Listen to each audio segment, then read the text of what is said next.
Programme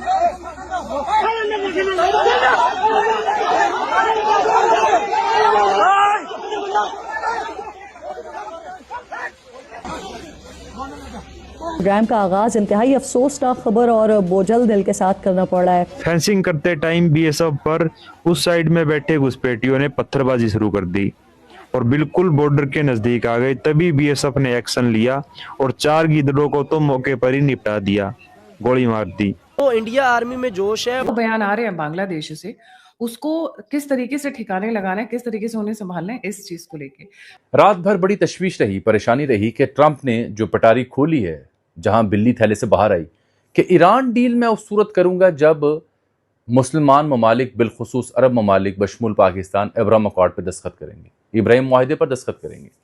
Gayatri ji, सबसे पहले तो उनका जो एक अपना तिरंगा है वो अपनी भारत माँ कहते हैं, इंडिया जिंदाबाद, मतलब वो इस तरह के वर्ड, वो एक उनका अपना जोश आता है। कंगलू हैं वो अब पत्थरबाजी पे उतर आ चुके हैं। जी हाँ, ऐसे वीडियो सामने आए हैं, आप देख सकते हैं। ये वीडियो मल्टीपल लोकेशंस के वीडियो हैं, सिलीगुड़ी से लेके कूच बिहार का जो पूरा जो स्ट्रेच है। भारत सरकार का स्टैंड एकदम क्लियर और सख्त है।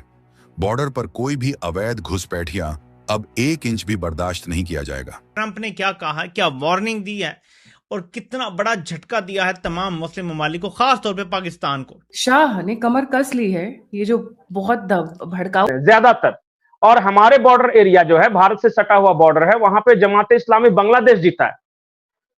आप पूरा वहां के इलेक्शन रिजल्ट देख लीजिए। तो उन लोग का जो मेन धंधा पानी था, वो जो जिहाद वहाद और वो जो लाहौरी चूरन चाट के सब बैठे हुए हैं, तो उन लोग को लगता था कि हमारा सब कुछ धंधा पहले की तरह चलता रहेगा, ड्रग्स भेजते। का स्वागत है दोस्तों। भारत बांग्लादेश सीमा पर एक बार फिर तनाव की बेहद गंभीर स्थिति पैदा हो गई है। एक वीडियो में साफ देखा जा सकता है कि कैसे सीमा सुरक्षा बल एक बांग्लादेश रहेंगे, घुसपैठिए भेजते रहेंगे, और वो टैक्टिकली भेज भी रहे थे वहां से। एक तो डेमोग्राफी को लेके कि वहां डेमोग्राफी बदलेगा तो फिर वो हिस्सा बांग्लादेश का हिस्सा हो जाएगा। अचानक एक ऑब्जेक्शन आ गया है उनके मिशन में, और ऑब्जेक्शन आ गई है कि बीजेपी जीत गई, बॉर्डर की फेंसिंग हो रही है, और अमित शाह तो ये कह रहे हैं कि स्मार्ट फेंसिंग करेंगे, सेंसर्स लगाएंगे, फ्लड लाइट्स लगाएंगे वहां पे। अभी क्या होता है गायत्री जी, कि मान लिया कि एक पेट्रोलिंग गाड़ी है, वो एक ऐसा बांग्लादेश का लैंड है जो कि चारों तरफ से भारत से घिरा हुआ है।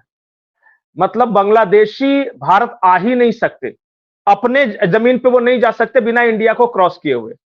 तो उस वक्त क्या हुआ कि एक दरियादिली दिखाते हुए भारत ने इंदिरा गांधी के समय ही 3 बीघा जमीन दे दिया, एक गलियारा टाइप का दे दिया भारत ने अपनी जमीन कि तुम आओ जाओ, और उसकी रखवाली भी भारत ही करता है।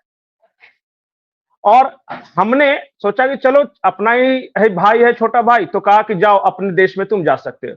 और वहां 2.5-3 लाख की आबादी है जो कि भारत में चारों तरफ से घिरी हुई है। जैसे ही हम 3 बीघा गलियारा बंद करेंगे, और वो हमारी जमीन है, वो ऐसा कोई एग्रीमेंट नहीं है कि हम बांग्लादेश को देंगे, वो हमारे विश के ऊपर है कि हमने उसे दिया है। गेट लगा दिया है वहां पे, और वो एक गेट खुलवाते हैं, उन लोग के पास एक आई कार्ड होता है, वो जाते हैं और फिर वो भारत में नहीं आ सकते, वो वहां से गलियारा से होके अपने देश चले जाते हैं, मतलब वहां पे। अब वहां पे जब हम लैंड सर्वे का काम करने लगे तो फिर से बांग्लादेश बॉर्डर गार्ड्स ने कहा कि नहीं, आप ऐसे नहीं कर सकते, वो नहीं कर सकते।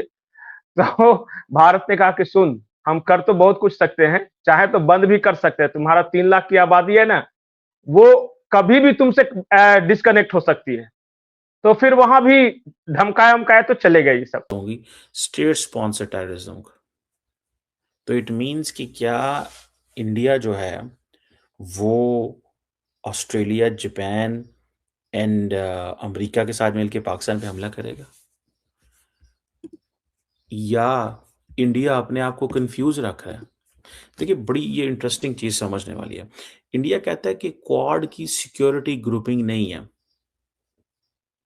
क्वाड की सिक्योरिटी ग्रुपिंग नहीं है। फिर वो कहते हैं कि हम क्वाड के ममालिक के साथ मिलकर एंटी टेरर एक्सरसाइजेस करेंगे जो स्टेट स्पॉन्सर टेररिज्म के ऊपर होंगे। तो क्या अमेरिका इंडिया की मदद करेगा इसमें? फॉर एग्जाम्पल, इंडिया का पर्सपेक्टिव तो ये है कि जी पाकिस्तान करवाता है, लेकिन पहलगाम होता है, लेकिन इंडिया एविडेंस नहीं दे सका। पाकिस्तान करवाता है ना, this is a question. Okay, got it. लेकिन सवाल तो फिर यहां पे ये बनता है कि अगर ये पाकिस्तान करवाता है तो भैया बताएं ना फिर नेक्स्ट क्या करना है। क्या जापान आपके साथ मिलकर पाकिस्तान के ऊपर बम्बार्डमेंट करेंगे, या कि ये एक सिर्फ पॉलिटिकल नैरेटिव है? आज ये भी डिस्कशन हुई वहां पे कि अमेरिका जो है वो क्वाड में एंगेज रहेगा, Quad is here to stay, यानी कि इतनी जो ग्रुपिंग बनी है, इस ग्रुपिंग की इंटरेस्टिंग बात यह है कि Quad is here to stay is a message कि क्वाड को झटके लगे हैं। और इंडिया ने ये कहा है कि Quad is not going to be the collective defence alliance. तो चाइनीज को इंडियंस खुश कर रहे हैं। मैं तो इसको ऐसे ही देखता हूं, चाइनीज प्रेशर डालते हैं, इंडियंस कहते हैं कि क्वाड जो है वो कलेक्टिव सिक्योरिटी डिफेंस है। भाई अगर ये क्वाड कलेक्टिव सिक्योरिटी डिफेंस है, पहले तो इस चीज की समझ नहीं आती है क्वाड कलेक्टिव सिक्योरिटी डिफेंस कैसे है। क्योंकि अगर आप इस चीज को थोड़ा स्टडी करें तो आपको एक चीज पता चलेगी कि जो क्वाड है उसकी जो शक्ल है उसमें टेररिज्म डालना है स्टेट स्पॉन्सर, अलकायदा नहीं। यही कहना चाहते हैं ना, वो स्टेट स्पॉन्सर डालना चाहते हैं ना, अलकायदा नहीं डालना चाहते। ठीक है जी। अच्छा, दैट्स सिग्निफिकेंट चीज है, ये बड़ी सिग्निफिकेंट चीज है। ठीक है, घुसपैठी भाई अटैक कर चुके हैं और उस अटैक की वजह से भारत में जो है वो तहलका मच चुका है। भारत वाले बोल रहे हैं भाई कि ये अटैक क्यों कर रहा है, और इनके अटैकर को अच्छे से भारत ने सबक भी सिखाया है। तो इस बारे में पाकिस्तानी मीडिया में बहुत ही हलचल है। बोल रहे हैं कि भारत जो है बहुत ही स्ट्रांग हो चुका है हर चीज़ में, अटैक को तो ऐसे ही रोक दे रहा है भारत। तो ये सब चीज़ें जो हैं इसको जानकर सुनकर समझकर बहुत ही मज़ा आ रहा है। और भारत की तरफ कोई भी आग उठा के देखेगा अब उसका बुरा हाल होने वाला है। आप लोग क्या करो, चैनल को सब्सक्राइब करो, बेल आइकन को प्रेस करो। मिलते हैं नेक्स्ट वीडियो में। ख्याल रखो अपना। Goodbye, take care, love you all.